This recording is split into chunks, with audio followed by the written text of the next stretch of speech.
우리도 박수라는 것도 네. 뭐 함성 박수가 있고 박수만 치는 게 있고 또 뭐 건강 박수. 여러 가지가 많잖아요.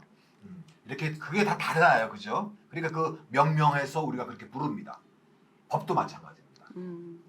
무슨 법, 무슨 법, 무슨 법 해서 딱딱 그걸 구분해서 만들어 놓고 몇 조 몇 항까지 만들어 놓아서 세부적으로 어떻게든지 미꾸라지처럼 송사리처럼 전승이 같이 빠져나가지 못하도록 그 법은 추임새 있게 꽉 짜여 있어요. 그래서 우리는 지킬 수밖에 없습니다. 그리고 억울하든 내가 본의 아니든 의도적이든 죄를 졌을 경우에는 우리는 이분에게 바로 SOS를 칩니다. 그분을 소개합니다. 자, 김재호 변호사와 함께하는 법대로 해라! 예, 죄송합니다.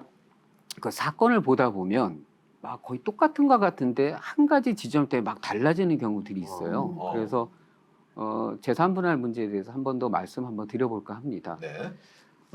갑돌이와 을순이는 사실혼 관계 부부예요. 그러니까 뭐 혼인 신고 같은 거 하지 않았지만 이제 부부로서 이제 삶을 쭉 영위를 같이 해왔는데 어느 날 갑자기 갑돌이가 쓰러져서 의식불명이 된 거예요. 죽어요? 예, 의식불명. 의식불명. 예, 의식불명입니다. 그 자꾸 그렇게 하시면 제가 문제내는데 좀 어려움이 있습니다. 예, 그 쓰러져서 의식불명이 됐어요. 그 상태에서 그 부인이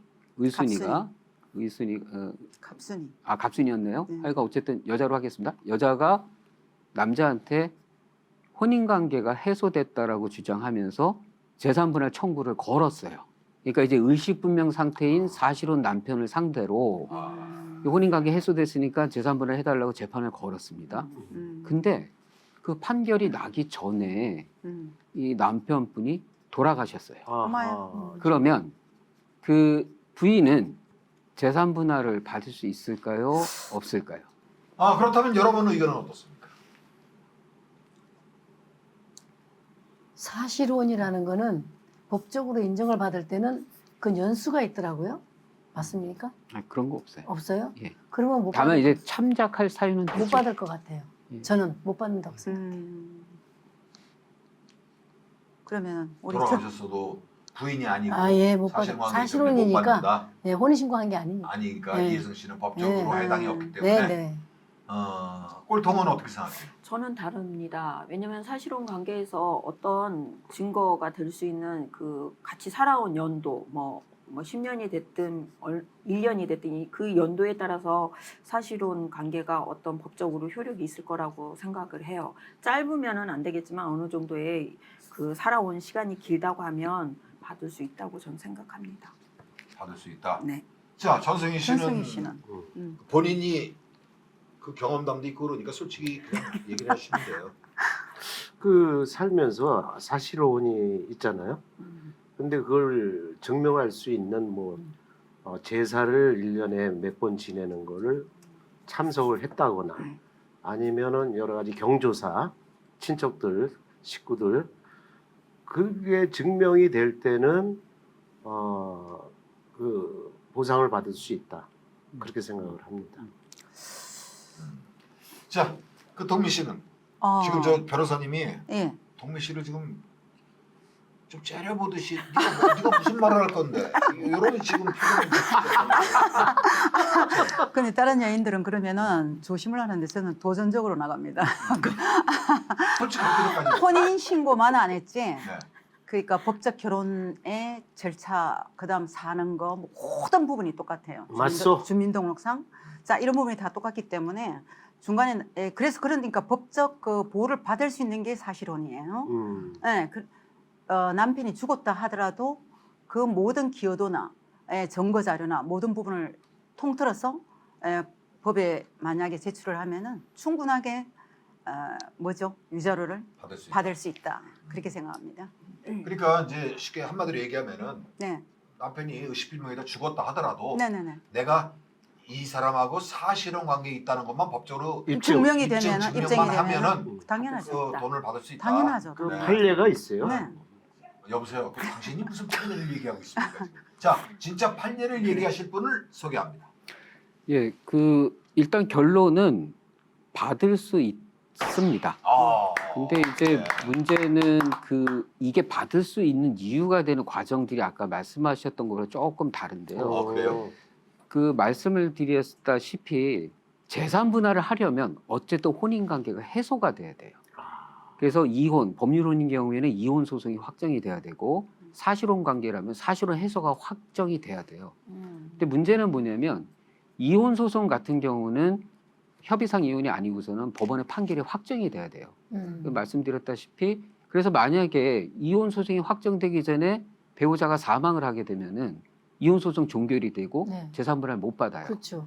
근데 사실혼은 해소의 과정이 좀 독특해요. 그게 뭐냐면 당사자 일방이 나는 너랑 살기 싫어 한마디 하면 그냥 끝나는 거예요. 이혼도 필요 없고 아무것도 필요 없어요. 그냥 아니, 헤어지자고 하면 사실혼이? 끝이에요. 예. 맞잖아. 1심에서는 그렇게 본 거예요. 이 법률안과 비슷하게 해서 1, 2심에서는 뭐라고 봤냐면 이게 지금 이 사람이 의식분명 상태란 말이죠. 그렇기 때문에 의식분명인 사람한테 헤어지자는 말은 도달을 안 하잖아요. 그렇죠. 저 그러니까 그걸 생각한 거죠. 사실혼 관계는 계속 유지가 돼 있는 상태에서 이 사람이 사망을 해버렸기 때문에 재산분을 못 받는다 그랬어요. 근데 이제 대법원에서는 뭐라고 판단을 했냐면 그 사실혼 해소는 그냥 일방적인 의사 표시만 하면 되고 그것이 꼭 의실분명히 사람한테 도달할 필요는 없다는 거예요. 그러니까 이 사람이 나는 이 사실혼 관계를 끝낸다고 말을 표현을 했으면 그걸로 사실혼 관계는 끝났고 그럼 혼인이 해소가 됐잖아요. 그러면 재산분할을 받을 수 있게 된 겁니다. 그러면 거기서 들었던 이유는 뭐냐면 혼인 이혼 사유 중에 그런 게 3년간 생사불명이 있어요. 이 경우에는 남편이 막 사라져서 안 나타나요. 그러면은 남편한테 이혼한다는 말 표시할 수 없잖아요. 어디 사는지 그렇죠. 알아야 하죠. 그런 거 갖고 균형을 살펴보면은 재산 분할을 인정해 주자는 거예요. 근데 제가 늘 말씀드리는 게 법이 상식입니다. 그때도 말씀드렸지만 사실혼 배우자는 상속권이 없어요. 반면에 법률혼 배우자는 남편이 중간에 죽어버리면 상속을 받을 수 있잖아요. 네. 근데 사실혼 배우자는 그 남편이 죽어버리면 상속을 못 받거든요.